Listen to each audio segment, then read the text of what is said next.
दोस्तों, कुछ समय के बाद आपसे रूबरू हो रहा हूँ। इस बीच में यूक्रेन युद्ध के बारे में बोलता आ रहा हूँ। अभी हालात भारत के, खासकर दिल्ली में जो दंगा हुआ उसके बाद से एमसीडी ने तथाकथित अवैध निर्माणों का तोड़फोड़ किया। सुप्रीम कोर्ट का आदेश आया कि उसे ना करे, इसके बावजूद उन लोगों ने कुछ तोड़ा। आज सुप्रीम कोर्ट का आदेश आया है और 2 हफ्ते के बाद सुनवाई होगी। इसमें कई इंस्टीट्यूशंस और लोगों से उसने मांगा है कि आपकी क्या समझ है, क्या सोच है, अपना पक्ष रखें। और साथ साथ यह भी कहा है कि इस बार वो बहुत गंभीरता से इस मुद्दे को लेगी कि क्यों उसके आदेश का अवमानना हुआ। देखते हैं, ऐसा होता रहा है सुप्रीम कोर्ट में, बहुत पहले से भी होता रहा है। 1-2 बातें मैं आपको बताऊं। जब से देश स्वतंत्र हुआ है, भारत में जो भी कुछ हुआ है, साथ साथ दंगे फसाद भी जारी रहे हैं। 1947 से लेकर अभी तक तकरीबन हर रोज, बीच में ना भी हुए हैं, कुछ समय ज्यादा हुए हैं, हर रोज 2 दंगा फसाद हुए हैं, छोटा मोटा बड़ा। अब 1984-2002 का ले तो बड़ा हुआ, कई जगहों में हुआ है, बीच में ना भी हुआ है। अभी इस बार 5 राज्यों के चुनाव के बाद से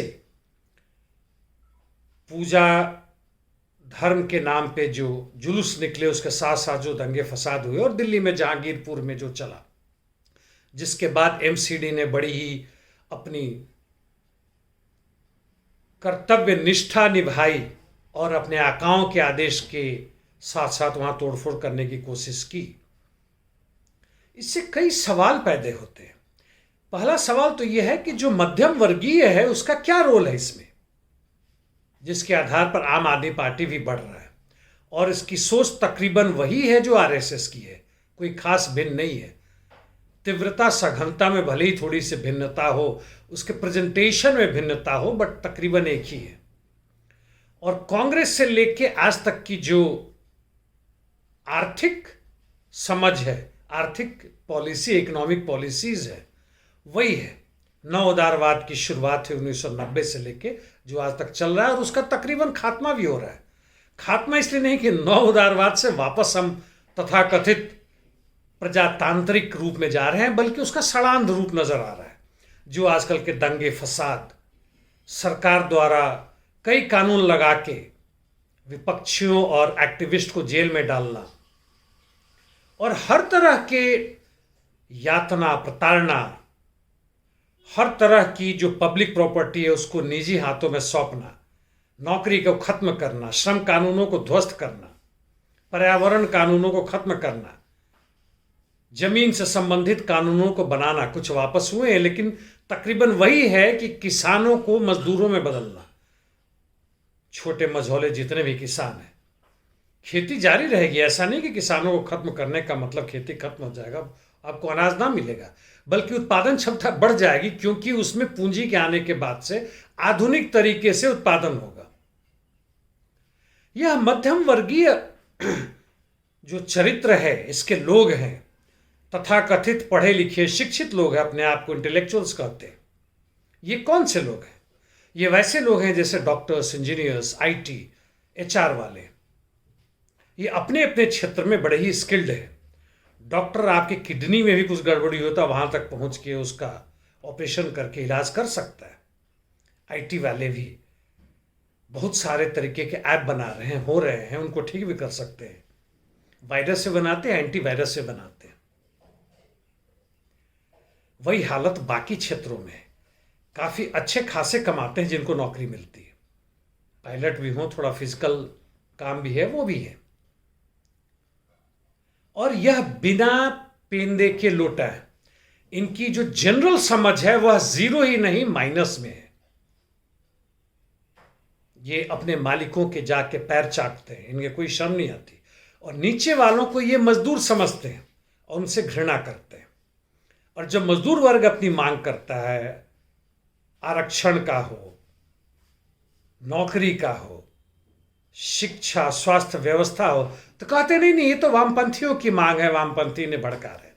इन्हें जब नौकरी से निकाला जाता है, जैसे जेट एयरवेज से किया गया, ये चिल्लाते हैं, रोते हैं, फुक्का फाड़ के रोते हैं।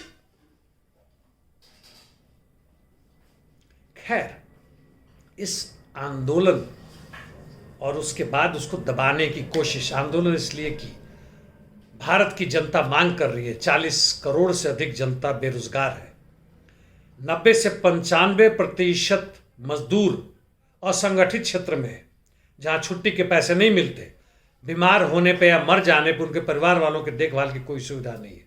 कहने के लिए है, लेकिन है नहीं, कुछ भी नहीं है। और जो भी पब्लिक प्रॉपर्टी को खत्म किया जा रहा है, रिजर्वेशन जैसा कोई चीज़ नहीं है। अंबेडकरवादी लड़ रहे हैं, रिजर्वेशन बचाओ, लोकतंत्र बचाओ। ना रिजर्वेशन है, ना नौकरी है, ना लोकतंत्र है। कौन सा लोकतंत्र बचाओ? क्या 2014 के पहले लोकतंत्र था, वाइब्रेंट डेमोक्रेसी था? ये मिडिल क्लास, लिब्रांडूज, ये जितने भी लोग कहेंगे हाँ हाँ था, लिबरल्स, सोशल डेमोक्रेट्स, हाँ था, सुधारने की जरूरत है। लेकिन दोस्तों था नहीं, आपको कोई अधिकार नहीं था। चूंकि बैलेंस ऑफ पावर थोड़ा सा आपके पक्ष में था, मजदूरों के पक्ष में था, ये मिल रहा था। धीमे धीमे उसे खत्म कर दिया, उसे जरूरत नहीं है। पूंजी संक्रमण के दौर से गुजर रहा है, जिस रूप में भी हो। उसका मुनाफा दर घट रहा है और उल्टे आप उसका विरोध कर रहे हैं।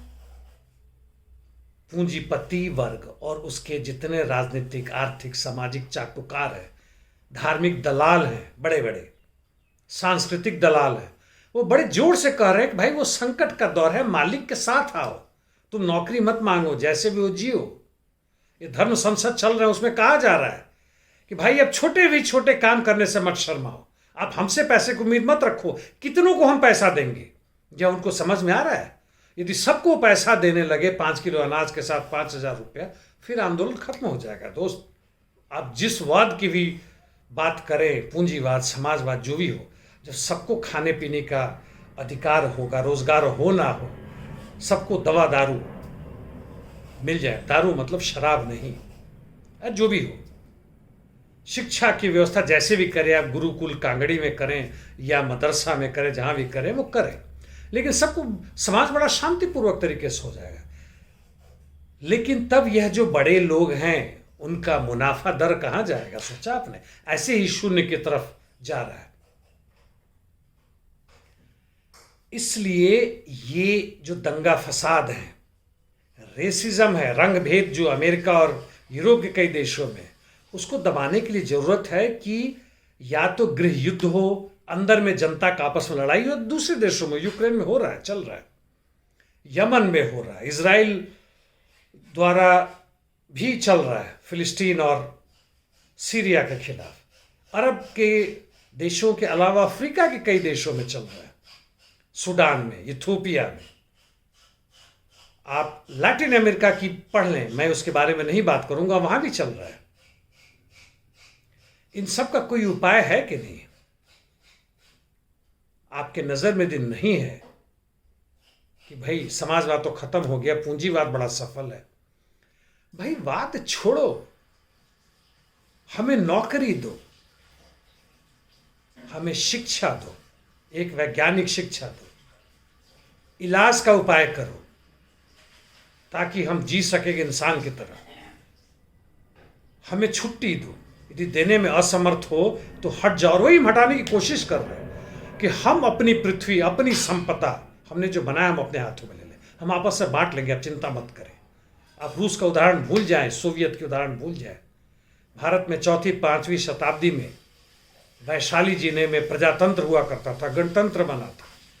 बाकी के लोग हंसे थे, भला देखो ये आपस में चुन के राजा हटा देंगे, राजा तो भगवान का दिया हुआ बनाया हुआ चीज, उसी का बेटा राजा होगा। वह हार गया, गणतंत्र हार गया वैशाली का। और बाकी लोग हंसते थे, मूर्खों को देखो, प्रजातंत्र बनाने चले थे। 4वीं शताब्दी से लेकर 19वीं शताब्दी, 17वीं शताब्दी तक आके 18वीं में फ्रांसीसी आंदोलन, क्रांति और कई जगह हुए, जबकि ये तथाकथित प्रजातंत्र का रूप आया। कहा गया जनता का है, कानून सबके लिए बराबर है, लेकिन उसका भी सड़ांध हुआ। वो आज इस स्थिति में आ रहा है। आप फांसीवाद बोले ना बोले, संघवाद बोले, व्हाइट सुप्रीमेसी बोले, वेस्टर्न कंट्रीज में बोले, क्रीड के ऊपर लड़ाइयां चल रही अफ्रीका में, जहां लाखों लाखों को मारा गया, मुसलमानों के अंदर भी लड़ाई चल रहा है अरब कंट्रीज में, शेख वगैरह आपस में लड़ रहे हैं, लड़वा रहे हैं। क्या इसका अंत होगा या हमेशा के लिए सही रहेगा? थर्ड वर्ल्ड वॉर की बात जहां तक है, वो अब माने ना माने वो हो रहा है। रूस बनाम 31 देश नेटो लड़ रहे हैं। हाँ, न्यूक्लियर वॉर होगा कि नहीं होगा मुझे नहीं पता, हो भी सकता है। जितनी संभावना आज बनी है न्यूक्लियर वॉरफेयर की, उतनी पहले नहीं थी। सेकेंड वर्ल्ड वॉर के बाद, सेकेंड वर्ल्ड वॉर में हो चुका। सोचो, दिमाग में गोबर मत ठूस के रखो, सड़ांध पखाना मत भरे रखो, बस बजाते हुए पिल्लुओं की तरह। काल्पनिक गॉड के नाम पर आपस में लड़ रहे हो, मार रहे हो। तुम्हारी खुद की स्थिति दयनीय से पता नहीं कहां किस गर्त में जा रहे हो। बड़े खुश हो कि हम तो भाई बड़े खुश हैं, हम जी रहे हैं। तुम जीने को ही जैसे भी जिस हालत में जो जी रहे हो, जबकि आसपास पूरी की पूरी सड़ांध भरी हुई है। तुम्हारे वातावरण जिसमें जी रहे हो वही इतना गंदा है, और तुम कह रहे हो कि हम जी रहे, बड़ी शान से जी रहे हैं। मूर्ख ही नहीं, महामूर्ख। मैं भी आप ही का हिस्सा हूं, मैं आपसे अलग नहीं हूं। सोचे, यदि निकलने का कोई रास्ता है तो करे। हाँ, आत्महत्या मत करे, कुछ भी हो जाए वो ना करे, लड़े जरूर, संघर्ष जरूर करें। धन्यवाद।